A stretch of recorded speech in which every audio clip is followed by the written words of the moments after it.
Okay, so this is the third special edition of Automate and Grow. I'm here with Joel Waters. And Joel and I met again through the 10X Ambassador program, Grant Cardone's 10X program. So, Joel, thanks for hanging out with me and chatting today about your takeaways from everything. Absolutely. So we got to know each other through the group, which was the 10X Ambassador Mastermind program. I don't even know what to call it anymore, do you? I hear people calling themselves mentors, but I think they're mentees. Mentees. So confusing. But I think, so we both participated in two things. One was the 60-day coaching program where there was like a weekly coaching call. And then we also met up at Growthcon. So I just wanted to chat with you about, kind of what you wanted to get out of the program, what some of your takeaways were as far as the first part, which was we'll call it the 10X Ambassador program. Sure. Yeah, I joined just, mostly to resharpen my axe on sales skills. And, that is not mostly, that is what I joined for. Some of this other stuff that, we've just been discussing, some of the collaboration and things like that with other people in the group was kind of a surprise, like icing on the cake, something I wasn't really expecting. So I definitely 100% joined just because, wanted to sharpen sales skills using that, Cardone and you, and, just get my mind right and get back in the game. Not that I wasn't in the game, but just, at a, elite level. Yeah, sure. In sales and closing and stuff like that, and in my recruiting business. And so that was definitely why I joined it. So much more came out of it than that. It was, a pleasant surprise. So maybe just so people know, you're in the insurance business. Maybe just explain what you do and kind of what your day-to-day is like. Sure. So I've been in insurance for a while now. Started with a captive carrier. That means you only sell their type of insurance, like Allstate, State Farm, things like that. Was a top commercial producer. Then I went out as an independent agent where, if you've ever worked with a broker who can sell you, Travelers and Nationwide, just everything, went out on that side. And then I was brought in to recruit and bring in agents to a large group. So that's what I spend most of my time doing now. So day to day looks like lots of phone calls, lots and lots of phone calls. I've got a telemarketer, sets appointments, but I probably spend 5 hours a day on the phone. Wow. Okay.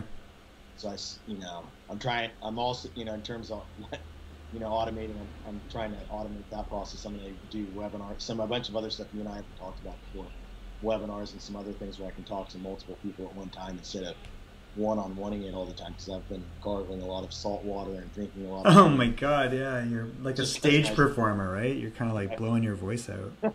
I was reading something recently about how to, and my wife's, used to sing, and so I was, on like voice level, or what is speaking, voice level singing or something like that, and how to properly use because I think I speak from my throat a lot. Yeah. Just where it would hurt to speak, and trying to get you up from your diaphragm, or? Yeah, you have to speak more from your gut like that. Weird. See, interesting. I just changed a little bit right there. I need to focus on that more.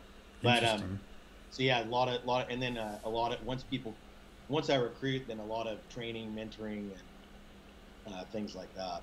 Cool. And then was this I'm assuming not, but was this your first exposure to sales training? No. You've been trained a lot probably in your industry. Yeah, a lot. And then what you're selling is you're selling people on the opportunity to work with this insurance group? Yes.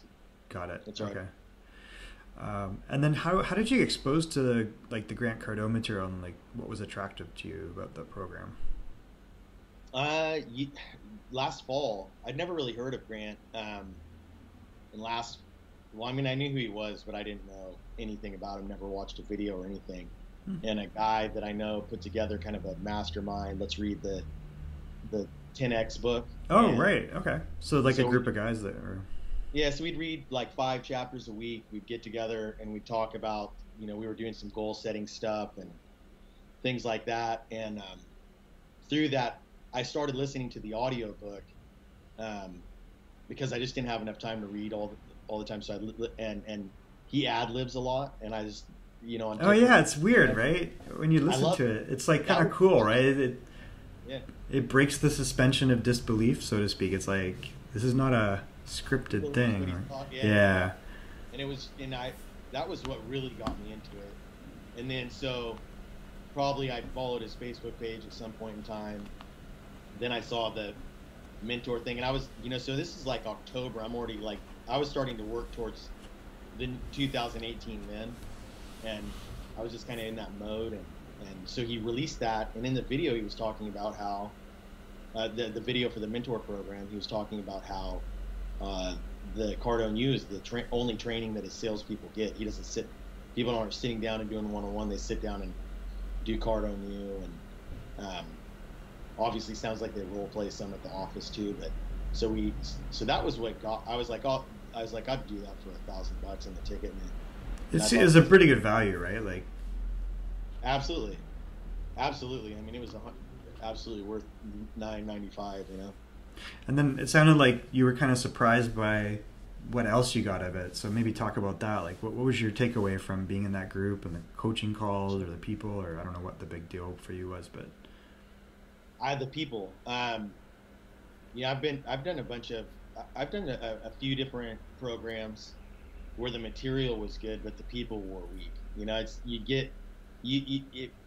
They don't really have businesses, or they're really not that spectacular. The entrepreneur crowd. Yeah, exactly. It's a thing, right? They live in their mom's basement. And they're probably, it's just, and so I was pretty skeptical, I think, for the first 30, 45 days, I didn't want to pull back the curtain on anybody and find it was the boss, because I just had low expectations. I mean, there might be some of that for some people, but I think to your point, generally there was people doing stuff, right? Absolutely. Like, who's going to self-subject to a friggin' sales training? That's probably true. Maybe I'm wrong, but I don't know. There's definitely something different about the group that he attracted to that thing, because I think most of the people are pretty. I'm impressed. Most of the people are skilled at their craft. They're they're not. They don't. I haven't really met anybody who's got realtor / restaurant owner / dog walker. They've got like something legit. Trades, master of none. Absolutely. Yeah, that's a good point. And so, what was the big win, or what did it do to you that kind of changed your mindset, or what was the big takeaway from just that part of the program? I think, just a lot of people just really getting after it. You're kind of no longer if you're kind of the big fish and you're a small pond, and you see a large group of people thinking bigger and going after more, you realize that you've kind of, if you're surrounded by a lot of people that aren't really getting after it, you realize you've kind of settled by just through comparison, because you can go, well, I'm doing a lot better than Bob, and Bob's really not. You look at everybody else around you, but you're comparing yourself to average people. Right. That's a good point. That are really getting after it. Whereas everybody's kind of pushing each other in a positive way. I thought the no negativity thing is one thing I keep bringing up, which is very refreshing. Right. Like there was no one that really broke from that, and everyone kept everyone honest, I thought. Yeah, absolutely. And absolutely. I've seen some other groups. Like there's one group that's around Gary Vaynerchuk on Facebook, and I kind of joined it around the same time, and it's free, just like squad with us, same idea, but it's grown to like 19,000 people in the same time, which is kind of crazy. It's a non-paid thing. It's just like you can join. I don't know if you're on the Vayner Nation one. No, I'm not. I'll invite you to it. There's some positive stuff, but the difference between those two groups was kind of interesting, which was both sets are trying to do something, but maybe a different approach. And there was almost like this voodoo taboo around talking about what you do or offering it to other people. Versus the Cardone group was, hey, this is what I do. Tell everyone what you do. Right. That's interesting. Tell them how you can help them. And the one group was, I think, was very active that way. And for me, that was a big part of it, which was there wasn't some voodoo around, oh, how dare you talk about what you're going to do or help people. And yes, you want to give value, like that's important. You know, it's probably, people are going to tune you out if it's just a straight pitch sometimes. Yeah. But at the same time, people were practicing their pitches, right? Right. Absolutely. So it was kind of different. I thought that was really interesting. I mean, and it wasn't negative. It wasn't like you were like shunned, you know, you were the... I was a little bit nervous at first because I was like, oh God, I'm going to start getting, you know, a million spam messages and links to your website and just garbage about what you do as opposed to... Good point. But really, I think, you know, but instead I saw a lot of people like what you know, kind of doing things like what you did, offering some sort of value. And then in the process, I get to know you and I go, oh, I think, you know, there's more to what he does, and he can act, you know, there's even more value if I started working with him on a level besides just, you know, these one or two things he did, and people are really going to over deliver and, you know, and show you what they can help you do, as opposed to just, you know, offering stuff before so many websites. For sure. It can be kind of like a blunt instrument, right? Like, one of the big things for me though to notice, and I had planned on doing events this year, which I'm going to do. I'm going to do the Startup and Grow conference in May, and then Automate and Grow. I think September 12th is the date I targeted for Automate and Grow. But seeing the pitches from the stage, unabashed, and the volume of product offerings, it's a little overwhelming as an attendee. But as someone that's throwing the event, you go, you know, you gotta throw something out there and get something back, right? So I think it definitely made me realize that that's how that's your venue. Like, you're delivering a crap load of value. In that case, with the Growthcon, there was like amazing speakers, but at the same time, they were working to monetize it pretty aggressive, especially after day one. Like day two was hardcore, right? With, I think Russell Brunson set the... Russell's, I was like, wait, holy Christ. I know. As soon as I saw, he's like, you know, I understood the pitch before, and he put up 11,522 or whatever that number is. I'm going to ask you for $11,522, and if you don't want to do it, I don't really care. That's good, but I'm going to give you all this value, and then let's talk about it, and then he's like cadence, right? Boom, oops, I'm shaking the table. But I had opened the package before, so I was like, I just want to know the real number. Yeah. But I was like, I just thought, Jesus, Russell, can you freaking get to the end of the pitch? Oh man, I know. I was just like, dude, it's been an hour. He's wearing everybody down though, and even my wife was like, let's get it. My wife's like, let's get it, and I'm like, I have Kajabi. Like, it does everything the same. To be honest with you, like I was just, you know, people were looking. I was looking at two things. I was looking at, all right, what's the normal price of Clickfunnels? $7 a month. Right. Yeah, and then I'm looking at the second thing, which is what are the features of Kajabi versus Clickfunnels? And I'm like, I think I already own this. Well, Kajabi, when I was looking at it after you told me about it, man, with the if you bought just a webinar service with webinars, you're going to pay $800 to $1,000 just for that. And I didn't even know I owned that part. I just saw this thing called events. So I asked my guy, I go, how does this work? Because I was going to buy Webinar Ninja. And he goes, no, this works like this. And he showed me. I was like, I already own it. And he set up like an evergreen webinar series, Pipeline. They call it Pipeline. And he set up like a live one. And I guess it just leverages Facebook or YouTube Live, right? To do the video part. Facebook ad campaign to continually get that webinar in front of people. So I'm just going to build my funnel, my first one this week in that. But it was funny, like he had my wife sold, you know, and she's like the ultimate skeptic on everything. So that's what I was going to say. I couldn't really see your wife jumping up and running to the table after. No, she wanted to go. But that was how good that pitch. I've never saw something. He said, "Get up and go to the tables," and people get up, go to the tables. You have a triplicate form to fill out. Bring your triplicate form. It was like, holy Christ! There's carbon copy. I've never seen that for like 10 years. Yeah, he was masterful. That was pretty impressive. It was good, man. So who's your favorite speaker, you think, at the Growthcon? And Tim Grover. My wife loved him too, by the way. I mean, I love Tim Grover. Yeah, that was fantastic, man. He's just straight. I listened. I didn't even. I mean, obviously, like I grew up during the Jordan era, so I was, there's and I've played basketball and coached basketball, and so I was definitely interested because Jordan, but I'd never really heard of Grover. Oh, really? No, never. I didn't even okay. I mean, I had no idea who he was, and so to listen, it was just, that was incredible. It was so good. He's hard. He's right on the money, right? He's just like aggressive, and love that. I've been listening to that book this week. Oh, good. Just finished it, and I started listening to it on Sunday on the way home. And it's a great book. Like Relentless, I should probably put that in the show notes, because I think it's like, I had read the book before, and I was like, man, this guy is like, he comes across as a bit of a hard ass, right? But at the same time, how he categorized things with cleaner versus closer versus cooler is really interesting. I'm pretty involved in hockey and sports, and the psychology of coaching for me is big thing. And when he described it, I'm like, yeah, I've always believed this, right? Like, I can look at performers and figure out they all have a role, but when he categorized it, I was like, yes, I resonated with this, right? Right.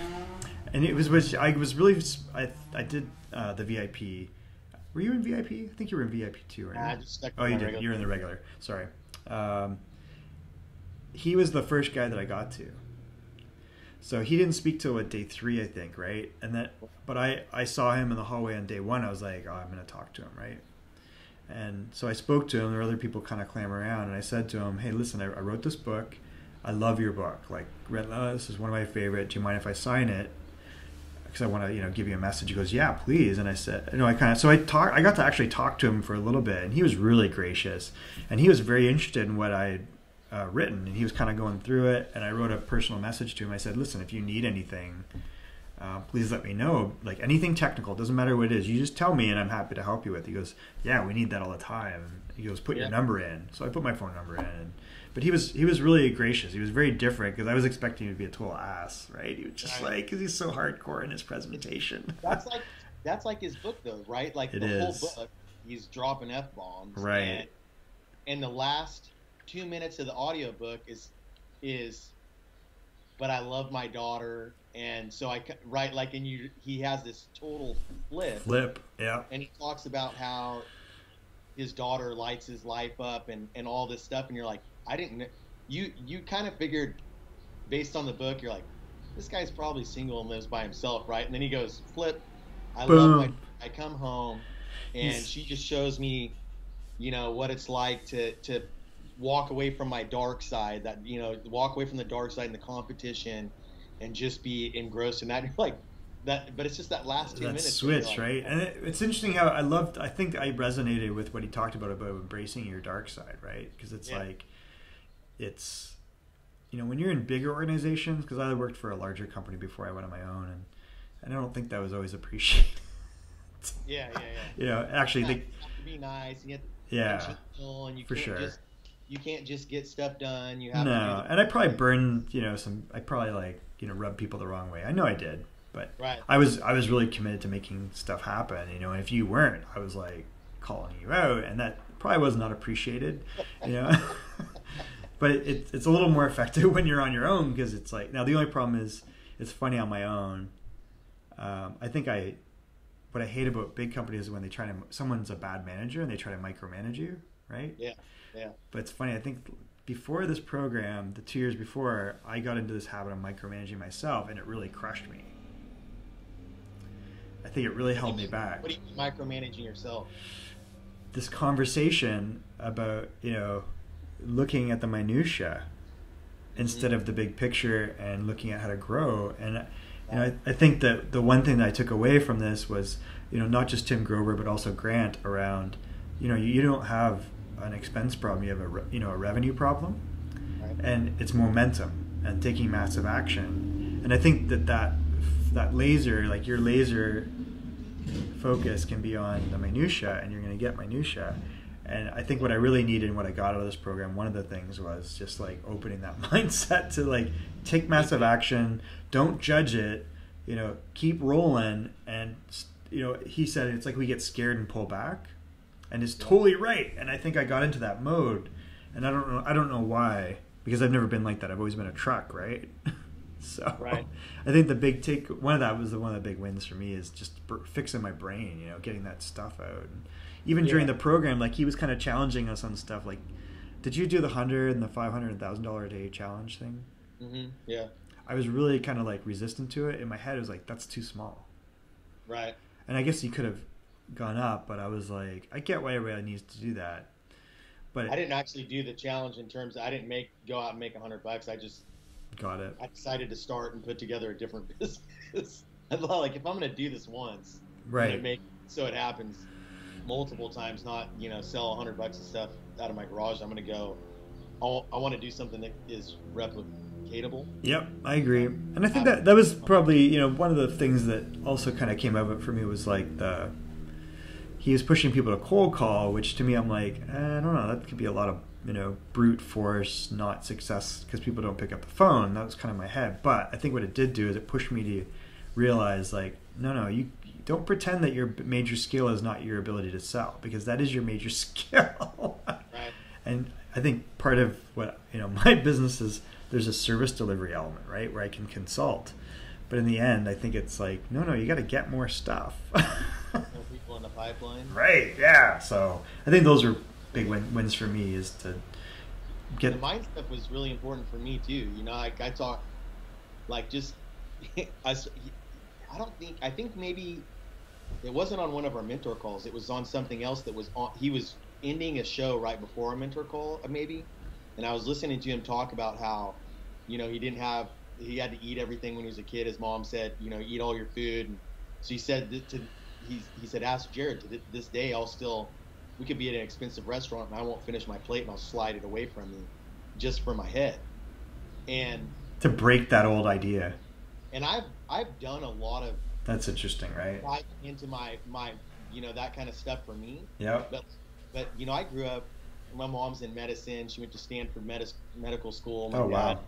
My dad farms. Like, we weren't poor. Yeah. But my parents were poor when they were growing up, and so we used to get yelled at all the time for like leaving the lights on or leaving the bathroom fan. Oh my God! So what is it? Do you think it came from the Great Depression? Oh hell yeah! My great grandmother used to drink half a Pepsi and put tinfoil on the top. And oh my God, it's so crazy. Later. Like I think that there's so many little ideas that become like a mind virus, and you think of like, I remember my grandmother talking about, well, there's doctors driving cabs, things are terrible right now. I'm like, really? Because I went to school for economics and I see that unemployment's at like 6%. So what am I missing? Yeah. I'm like, so I started diving because I've done a lot of that stuff, and I think some of I've like the larger stuff, but just kind of really trying to drive out whatever was left, because and you got to keep doing it. I get yelled out for like, if we used more than like a dime size of shampoo, I get yelled wow, at. Isn't that wild? That's so crazy because I do that to my kids, and so me and Peter Paps were talking about, instead of getting mad about our kids using up too much shampoo, like that $5 bottle of shampoo is going to make me go broke. Right. I should be mad at myself for not making enough cold calls today, or I should be, we should be getting onto ourselves for important things instead of getting, transferring that, and you're like, that's the laser again, the same thing. It's like we're focused on the minutia. So man, it's so funny where you get these wacky ideas too. Like if you took this time to think about where they're coming from, it's ridiculous. Because it's not from any basis of your reality. Like I think we're in the richest country in the history of the world. Right. Period. Right? You're in the freest country unless you listen to people. Because when you're given absolute freedom for the most part within the rules of law, as long as you don't do anything bad, right? Mm-hmm. But someone telling you you're a criminal because of something, even though you're not, you believe it sometimes, right? Yeah. So I think it's like this was amazing because I think it remade that feed, because the Facebook feed became like a feed to your mind. So if there's like a lot of junk, whether it was election time or divisive politics crap, and in your head it's all garbage. But what this did is it replaced it. It put like this positivity, no negativity rules. Who's got my money? All these different new ideas and phrases, right? And I think that was a huge thing, and I think I'm still seeing it. It's a good, like, something I just thought of while you're saying that is, and because I had removed years ago, there's a sales guy named Jeffrey Gittimer. He's like, yes, like you have to, like, the news is garbage. It just fills your head with crap. Yep. Tim Ferriss says the same thing. You can pick up whatever you need to pick up by asking the waiter at lunchtime what happened today, or looking at a newsstand while you're walking out of Starbucks. You're going to see what you absolutely need to know right there. So I've removed all that stuff from my life. I made him. It's funny you say that. I did the same thing. I didn't backfill it with anything. Right. I didn't have anything to backfill with. So what I did is I put like a tool on Chrome to block me from going into Facebook. Yeah. And it would like, time me. Like if you want to always post about Hillary or Trump, go away. I don't care. I'm done. I don't, because it has nothing to do with me. I don't care. Yeah. It doesn't help me at all. It's not going to help me become a millionaire. I can't change it. I can't influence it. Like, and so that stuff had all been removed, but you still just don't, so what is left? Friends of pictures of my friends' kids, and fun family events and stuff like that. But there wasn't that. This is the first time it was filled up with other entrepreneurs, other hustlers, other people that were outside of the norm, pushing for more. Not people who are stuck at $200,000 or $300,000 a year and are never going to do anything because they have enough money to do whatever they want and they're never going to do anything. So I think that was a huge, all those things. And there was no shame in it, right? It was like, Absolutely. Yeah, do more. That's great. Do more. I encourage you to do more. And maybe your number's different than mine. Well, that's what I saw. Because I think there's legitimately people that are at one stage, like they're trying to grind out existence. Right. And they're trying to get out of that. Absolutely. And then there was guys there that were cranking, like, they had real businesses doing millions of dollars, and they all worked together. Yep. And there was no jealousy or anything like that. And there was even people with similar businesses, and they were trying to figure out how to work together. Yep. So I don't know. I think it was just a phenomenal group that way. And I think the rules and the culture that came from that Cardone the calls, that rubbed off. So you can kind of see where that probably is the culture of Cardone. Yeah, specifically, absolutely. right? And then even like, you have 9,000 people in the room in Vegas. I kind of still felt that. Yeah, absolutely. Even the premier stuff was interesting. Like there's some real hitters there. They were talking big numbers and they were not ashamed of it. It was like, no, that's great. I'm excited for you. Yeah. So a couple of things that I think are coming out of this for me, and I don't know if you're doing any of it, are one, there's a couple of joint ventures that I'm going to embark on that are maybe not my main business, but are complementary in the sense that I can leverage someone's skill and contribute something. And the one is actually with Sean, and I don't know if I talked to you about this, but he had this idea when we met at Growthcon briefly, and he was talking about doing 10x recruiting. It's the idea of getting people that have done the training at Cardone, they've read the 10x rule, and they have the similar mindset. And he's like, wouldn't it be great if there was a way to put those people together in a platform, or as a recruiting agency, basically, is what his idea was. And we were talking, and my wife's got a bit of an HR background, so I think she probably contributed some of this. But what got me was, I registered a domain called 10xtalent.biz. And what Sean and I are going to partner up on is basically like a platform where you as a 10x performer or a 10x talent, right? You as a 10x talent can put your profile up, and it's specific to those types of skills: sales, marketing, support. And then the technical stuff, I think, is around things that are complementary to that. So it could be whether it's Clickfunnels or Infusionsoft or whatever. So it's not like straight developer type stuff. So it's almost like a freelancer type platform where you as a performer or a talent could put up that profile, highlight your 10x skill, but then someone like, let's say Joel, that wants to hire those people can find them. Right. So So I don't know what you think of that. I'm curious what your feedback is, because you're in the business of recruiting talent. And I'm curious if that would be a benefit to your business day to day. So what kind of talent am I picking up on the site? Who's there? So I think it would be, for example, like, I wanted a site where I could find young hustlers. Mm-hmm. So if I want to find young hustlers that have done maybe, they've read 10X Rule, or they've done the Cardone U or something else, right? But they want to highlight that skill of, hey, I have a 10X mindset, and here's what my sales experience and skills are, or my marketing. That's what you would find there. You would be able to search for whatever specific. So all types of talent, like people that do tech stuff, people that do sales. Right. Customer support. But instead of it being focused on technical skills, it's basically those 10X type skills that are kind of in that sphere a little bit. Uh-huh. So like you, for example, if you're looking for agents, like my thought is you could find people that understand the message and could say, hey, I've done Cardone U, or not. They might have done something else, Right. Hey, I've done Tommy Hopkins, or I've done Gitmer or something, Right. Well, even if they, yeah, definitely, because people that have made it through the 10X book, and there's that one chapter where basically everything's your fault. Yeah. Which is 100% how. Isn't that wild? And I love, that's what 100%, I'm with them 100% on that, but I've never heard any, because I don't know any other way to live, because if I can't close somebody, I can't control them. I'm the only person I can control is me, right? Like, so with the common denominator in every relationship that I have is myself. And so, but if you can make it past that chapter without closing the book, you might be a special person. It's this idea that I've always kind of thought of, and it's funny, like, I think sometimes it's easy to fall into victim mentality, especially when everyone's telling you that's what's cool, which is effed up, right? Right. But there's a lot of that going on.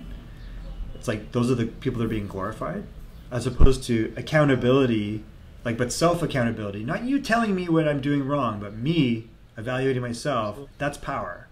Mm-hmm. And it's like Grant talks about it with creating your own economy, right? So right. I think just having a site full of people that believe that, and if it's like these are the values of 10X, and if you're a 10X talent, then put your profile up. And if you're looking for 10X talent, then find someone. Mm-hmm. So that's kind of the idea behind it. So interesting. It's interesting. Yeah, I mean, you guys could have something there. And I definitely, obviously, I think you're on the right track with your free webinar series that leads into the paid series with the the one-on-one coaching and obviously my series. Somehow Siri turned on. I could see it dictating. Siri!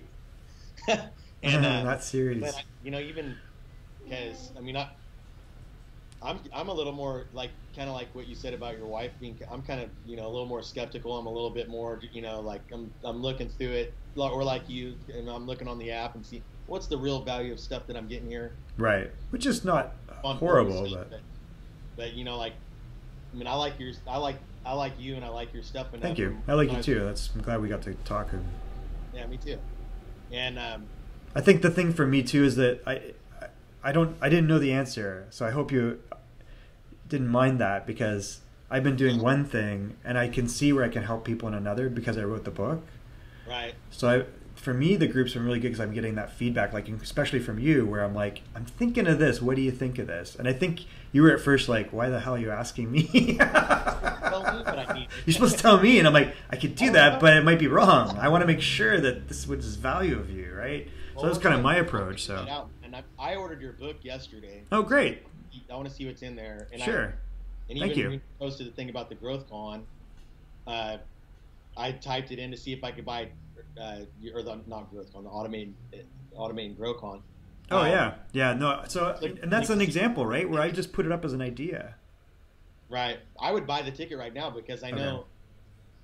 I knew the very first time we did a 30-minute clip, and you were showing me some ideas, and there was, you were showing me some really cool stuff, and I could have done whatever I wanted with it and walked away. But to me, I'm like, well, I'm more interested in the ideas that you have, than. I mean, my brother lives in San Luis Obispo. I sent him link. I was like, man, you should go to this Automate and Growthcon with me. Oh, cool. Okay, great. Because I'll totally. So he runs a coffee business. He does a bunch of stuff online, and I know that there's so many things in that. Like I like there's. I mean, I didn't. It's overwhelming if you're not. Around. I didn't even know that until I started talking to you, and then you see all this stuff, and your head just starts spinning with all these different things that you could, potentially do. I mean, it's incredible. I think the thing that I defined my business. This is my challenge. So I had originally defined my business Cloud Advisory around Salesforce, and it was very focused, and I have very specific clients in there. And I think when I wrote the book, what it did is it jailbroke me, and it scared me a little bit because I was like, wait, all this other knowledge I could seep out, but how do I do that without like being, 1,000 points of light, right? So it's a little bit like, yeah, I can do anything. That's not the point. Is this going to really, I don't want to spin my wheels, right? So, but I think what's come out of this, because of positive feedback from you and other people in the group, where I was able to, different ideas that I had, I would put it out. I'd get some attention, like kind of that, I assume this comes from Hank Norman, where it's like you have an idea, you get attention for it, you set an intention, and then you make a proposal and you get feedback on it, right? And I think that's where I'm at. So I think I have confidence that I can put together something that's beneficial to you, that over delivers value without like, me being ground up. It's scalable. I think that's the best way to put it, right? So I'm excited that you're interested in coming. So that's awesome. I'm gonna put I'm going tomorrow to get a venue, and then I'll put it up on Eventbrite probably by the end of the week with actual pricing and tickets. So it'd be amazing to have you there, and then I'll figure out some speakers and stuff. I have a couple of guys that already kind of reached out to me, so I'm excited about that. And then I think it's the same structure as the book, which is, four discussions. How do you create a digital product? And here's discussion around that. How do you automate marketing, sales, and support? And there's probably tools and tactics in each of those. And I think that really, I kind of created accidentally a startup guide. So that's why I wanted to split it into startup and grow and then automate and grow.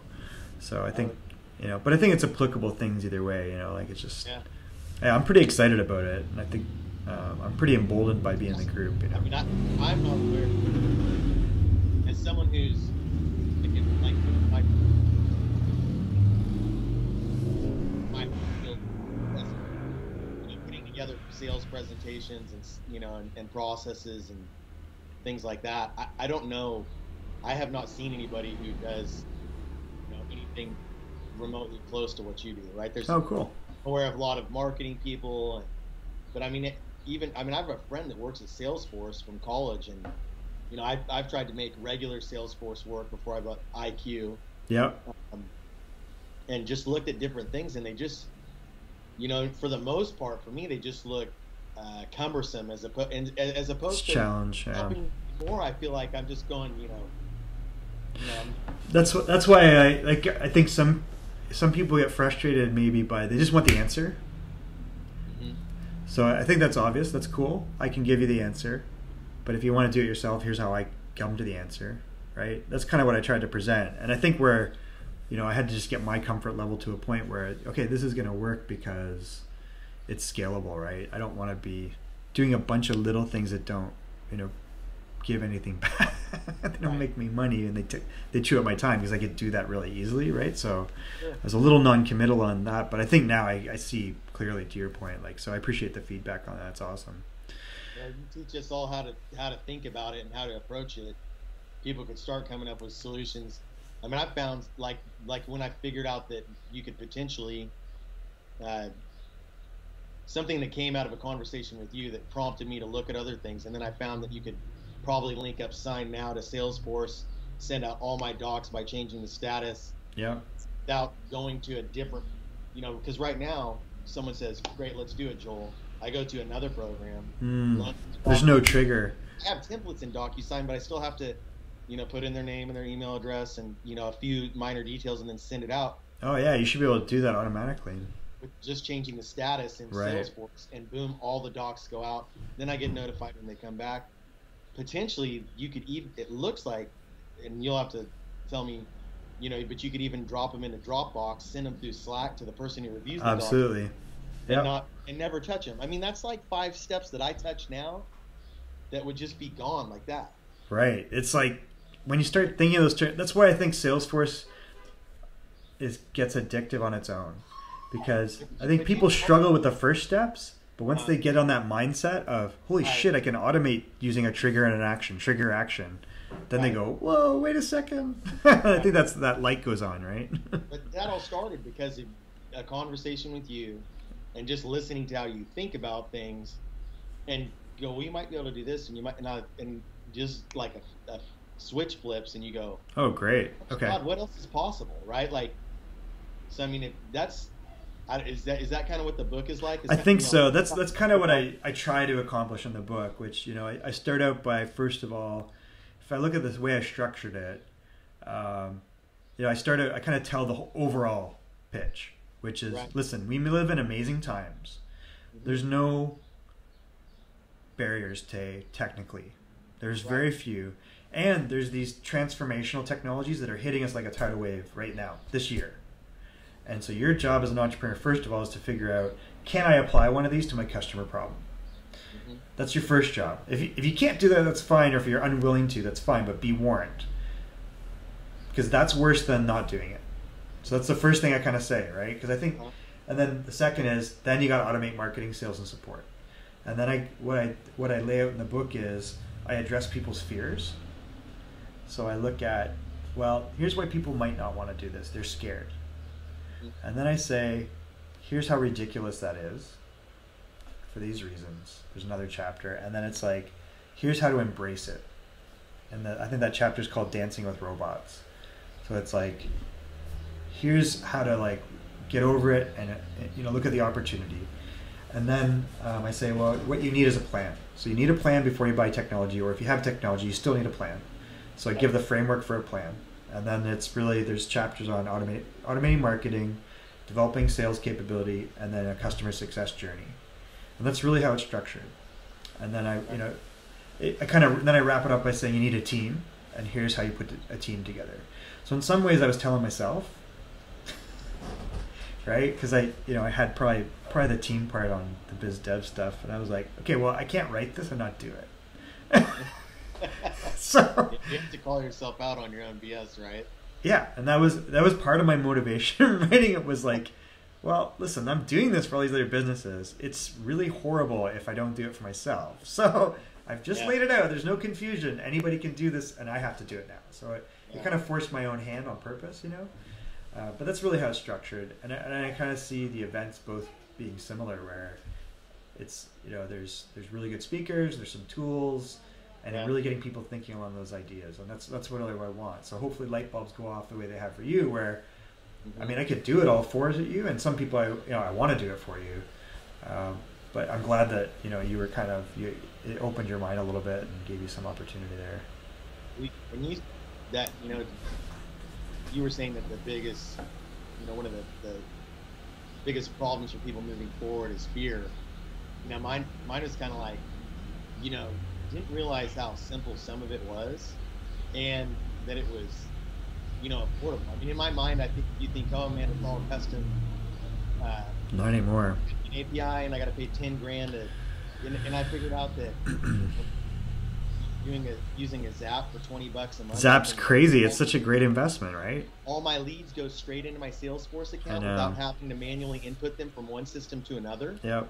I mean, come on. Or downloading a CSV and then uploading a CSV. Right. I just wake up every morning and I check to see if my leads have generated and if they popped over into my Salesforce account automatically. And I mean, honestly, 2 months ago, I didn't even know you could. I'd seen some of those programs, but I didn't. They're easy, and it's crazy. It's just unbelievable. I think there's the element of overwhelm, and there's not knowing. Yep. And those are two things I think somewhere in the book and those chapters I kind of cover, which is like, okay, well, this might be one of the reasons you're not doing it. So I think it's like, let's identify it. Yeah. And then realize, oh, no, wait, everything's possible. You just got to figure out now what you want to do, and then there's a tool. Then go pick a tool. Yeah, so that's kind of what I talk about, and I think that you know, Startup and Grow will be a full day chock full of, all right, let's blow your mind now, of here's cool stuff you can do and it's affordable, right? And you don't have to be. It's pretty good. Yeah, I'm excited. So I appreciate the feedback. Listen, I've taken a lot of your time on this, and I really appreciate your insight, and you're a positive, fun guy. So I want to spend more time with you. Is there anything that is kind of your final takeaway from this whole, either the Growthcon in Vegas or what you want to work on next? I think just, you know, doing and talking about what we've just been talking about, and it was reminding me of something that really stood out to me from one of the mentoring calls. Someone said, "What would you have done when you were younger?" And he said, Grant said, "I would have started collaborating with other people." Right. And I think that's been, you know, because it's going to help me scale collaborating with you and some other people on a range of different things, that, you know, from sales processes to automation to whatever, ads and marketing. I mean, it's going to change everything this year, I think, for all of us, right? That's great. I agree. I agree too. It's not a one-way relationship, right? Like, it's win-win. Like, I think that's the crazy thing. I was talking to Sean earlier, and he was talking about how he's with this startup company, and they don't want him to give the specs out. It's like, well, why are they asking for the specs on our product? He goes, because they're the customer and they're engineers. He goes, no, don't tell anybody, it's secret. And I think we get that way with, like, I don't want to work with him, he might take my idea, or I don't want to work with him, like, I can do that better, you know? Right. And Ty Lopez said, he says, you need about 30 allies. 30? Holy crap. Is that what he says? That's what he said on the stage. He was like, you need 30 allies. And I think that was, you know, he said a couple things that got my attention. It's kind of what you're saying. I need more. You need many allies that you can trust, right? Yeah. And he said you need 30 allies, and you need to be the general. And he was talking about one of the kids in his millionaire boot camp program that he's got 7 businesses, and he's being the general of those businesses. He's not, you know, right, grinding it out, and he's finding that match. And so I think that gave me permission to do that, because I have lots of really, I think, legit ideas, but I can't do everything. And I need, you know, like, and sometimes it's like you don't want to give it up to someone because you don't know what they're going to do, and that's always a risk, right? But I think you hit it on the head. Like, those collaborations I think we have a group of people we can trust. You know, the risk is a lot lower than if you're going out to the general public and hoping. For me, the risk of trust is, I mean, there's definitely the element of, like, am I going to get hosed? Yeah, money. But yeah. Even more than time. That, for me, is this person going to be able to do work that's at the level that is acceptable to me? Right? Like, which is always my hardest. But I see the you know, in general, the people that you know, and other people that I've worked with, I see a level of work that I can handle that. That's going to be, that guy's going to do something that I think is fantastic. You've got a built-in mechanism of making things bigger. Mm-hmm. And that's the philosophy. So that's what's really interesting about it. It's like, and you have permission almost to say, that's not big enough, buddy. Yeah. Right? Yeah. Guys are like, how dare you challenge me? No, they're gonna be like, fuck, you're right. Fine, I'll do more. All right, Joel, awesome. I really appreciate you taking the time. I'll get this on my YouTube today sometime, and I'll post it up in the group. And thank you very much. I'll talk to you over the next few days, hopefully. Hey, sounds good. Talk to you soon. See you, man.